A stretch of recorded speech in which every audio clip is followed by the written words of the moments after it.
முன்னாடி வந்து இந்த பக்கம் அப்படியே அந்த பக்கம் திரும்பணுமா? இல்லை சாமி நடராஜ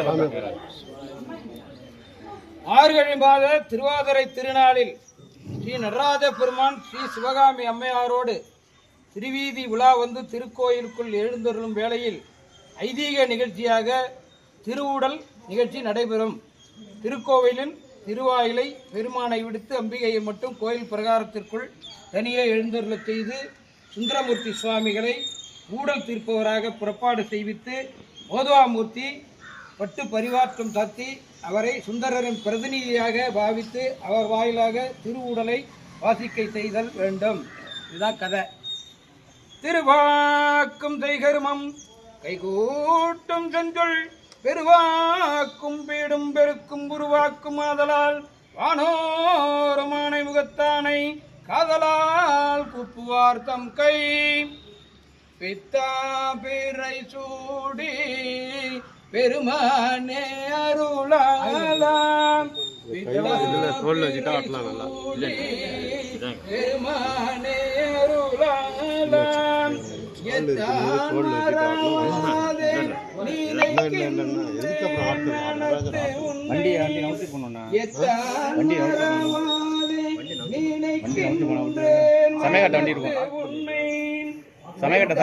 பெண்ணை தென்பால் பெண்ணை நல்லூர் அருள் துறையுள் உனக்காலாய் சாமி சொல்றார், நம் அருளாலே தோன்றி நாம் ஏவை இங்கு வந்தாய் இம்மையின் மாய வாழ்வின் இடர்படாது உன்னை ஆளச் செய்யமின் நாமே வந்துன் திருமணம் தடுத்தாட்கொண்டோம் உம்மையின் தொண்டன் என்ன மழிந்தனன் உனக்கு நாமம். வாரம் சுந்தரரே, இன்றைய தினம் நம் தேவி சிவகாம சுந்தரி நம்மேல் ஊடல் கொண்டு நம்மை கோயிலுக்குள் புகழாமல் தடுத்து திருவுள கோபமாக சென்று விட்டார். அம்மையாருக்கு நாம் என்ன தாழ்வு பண்ணினோம்? ஆடை ஆபரணங்களில் யாதொரு குறையும் வைக்கவில்லை. நம்மை தரிசித்த அன்பர்களுக்கு நம்மோடு உடனிருந்து போக மோட்சங்களை கொடுக்க வேண்டி அம்மையார் இந்நேரத்தில் ஊடலாக இருக்கலாமோ? நீ போய் ஊடல் தீர்த்து அழைத்து வாரம். வாங்க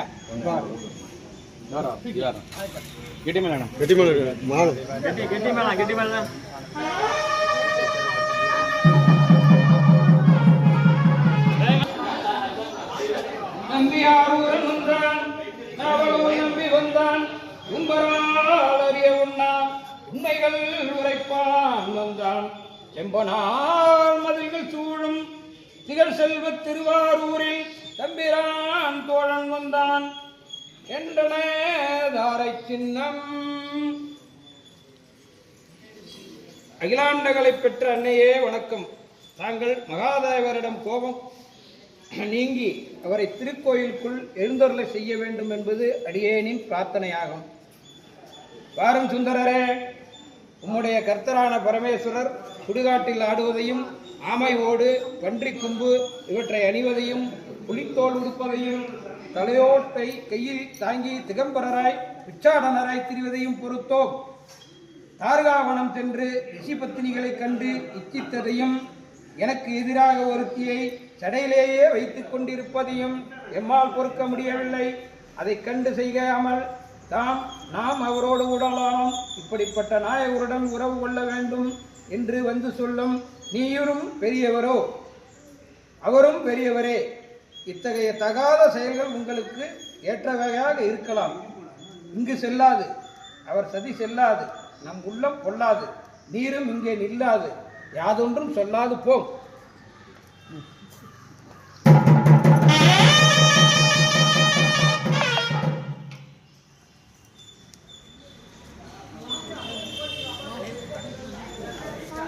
கடல் நாகைக்காரோணத்தெம்பனவனே எங்கள் பெருமானோர் விண்ணப்பம் உண்டது கேட்டருளீர். கங்கை தடை கறந்தாய் அக்களத்தை மெல்ல உமை நங்கை அறியின் கொள்ளாது கண்டாய் கண்டாயங்கள் நாயகனே. தேவரீர் ஆழகால விஷத்தை உண்டும் இலவம் ஏறியும் செய்தொருளி திருவிளையாடல்கள் அனைத்தையும் அம்பிகை பொறுத்தார்கள். தம்மை இடபாகத்தில் வைத்துக் கொண்டே கங்கை நங்கையை தேவரின் சடைமிசை மறைத்து வைத்திருப்பதையும் ரிஷிபத்தினிகளை இச்சித்ததையும் அறிந்து மிகவும் உடலாயிருக்கிறார்கள். தேவரிற்காக தூது சென்ற எம்மை பாங்கிமாரை கொண்டு உன் வார்த்தைக்கு இங்கு செல்லாது என கூறி விரட்டையும் விட்டார்கள். அடியேனால் இந்த ஊடலை தீர்ப்பது என்பது மிகவும் சிரமம். தேவரீரே ஏதேனும் ஒரு உபாயத்தை பண்ணி கொள்ள வேண்டும். அடியேனால் இவ்வுடலை தீர்க்க இயலாது. சாமி சொல்றார், வாரம் சுந்தரரே, என்மேல் தேவியார் சொல்லியுள்ள 2 குற்றங்களுக்கும் சமாதானம் சொல்கிறோம் கேளும். பகீரதனுக்காக பொங்கி வந்த கங்கையை நாம் சடை மீது தாங்கி தடுத்திராவிட்டால் இந்த உலகம் அனைத்தும் அழிந்துவிடும். கங்கையை தடையில் தாங்கியது உலகை காப்பாற்றுவதற்காக அல்லவா?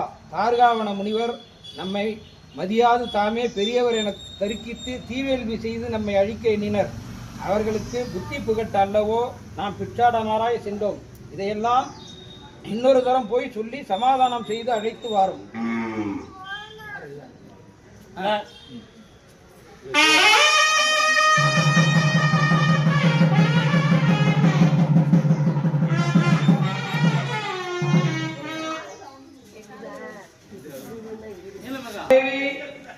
தங்கள் நாயகர் செய்தறிய திருவிளையாடலை பற்றி சினம் கொள்ளாமல் மனமிறங்கி கோபம் தெரிய வேண்டும்.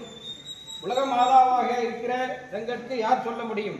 தார்காவன ரிஷிகள் கர்மமே கர்த்தா என்று பெருமானை இகழ்ந்ததால் அவர்கள் கர்வம் அடங்கவே பெருமான் பிச்சாடனராய் எழுந்துள்ளார். ஊழிக்கால வெள்ளம் போல உலகை அழிக்க வந்த கங்கையை உயிர்களை எல்லாம் காப்பாற்றுவதற்காகவே தம் தடையை தெரிவித்தார். இவர்களை குற்றம் என்று கருதாமல் பெருமானிடம் எழுந்துள்ள வேண்டும். வாகம் சுந்தரரே, உன் கர்த்தர் செய்த குற்றங்களுக்கெல்லாம் பொருத்தமான சமாதானம் சொல்ல உம்மை மகாதேவர் அனுப்பினார் போலும். உமக்கு பொன் வேண்டும் போதெல்லாம் கொடுத்தும் வெயில் மழை பாராது வீடுதோறும் இறந்து உமக்கு அன்னமிட்டு ஆதரித்தவரவர். உண்டவாய் வாழ்த்த வேண்டாமோ? உன் நன்றி புரிகிறது. சூத்த வியாபாரம் பண்ணுவார் பேச்சை பேச வேண்டாம், நீர் போகலாம் என்று அம்பிகை 2வது முறையும்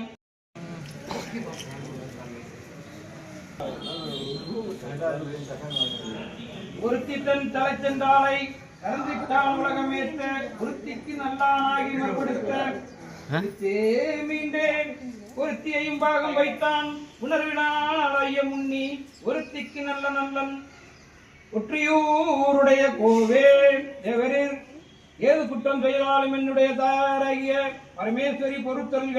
தேவரீர் கங்கையை தடையிலே வைத்திருக்கிற கள்ளத்தை அறிந்து என்ன சொன்ன போதிலும் ஆட்சேபனை செய்து தள்ளிவிட்டார்கள். இனிமேல் என்னாலும் ஒன்றும் செய்ய இயலாது, என்னை விட்டுவிடுங்கள் சுவாமி. சுவாமி சொல்றார், வாரம் சுந்தரரே, உமக்கும் பறவையாருக்கும் ஏற்பட்ட உடலை தீர்க்க ஒரு ராத்திரி எல்லாம் பறவை வீட்டுக்கு பலமுறை நடந்து நாம் சமாதானம் பண்ணினோம். நீர் எங்களுக்குள் ஏற்பட்ட ஊடலை தீர்க்க இயலாது என்றால் உம்மை விட வேறொரு தோழன் நமக்கு உண்டோ சொல்லும். இந்த ஊடலை நீர் எந்த விதமும் தீர்க்க வேண்டும்.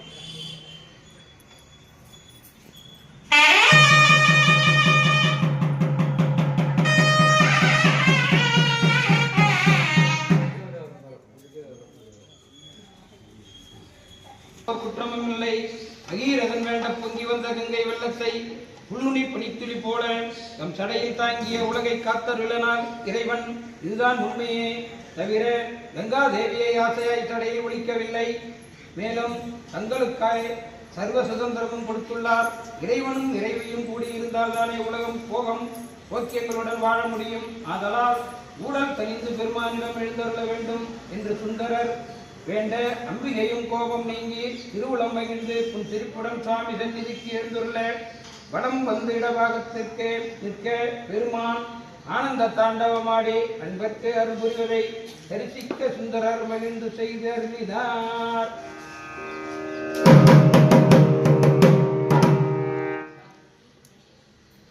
கூடினார் கங்கையாலை சூடிய தூழனி கேட்டங்கே ஊடினார் மங்கையாலும் ஊடலை ஒழிக்க வேண்டி பாடினார் சாம வேதம் பாணியாலே அடினா கெழில வேலி அதிகை வீரத்தனத்தாரே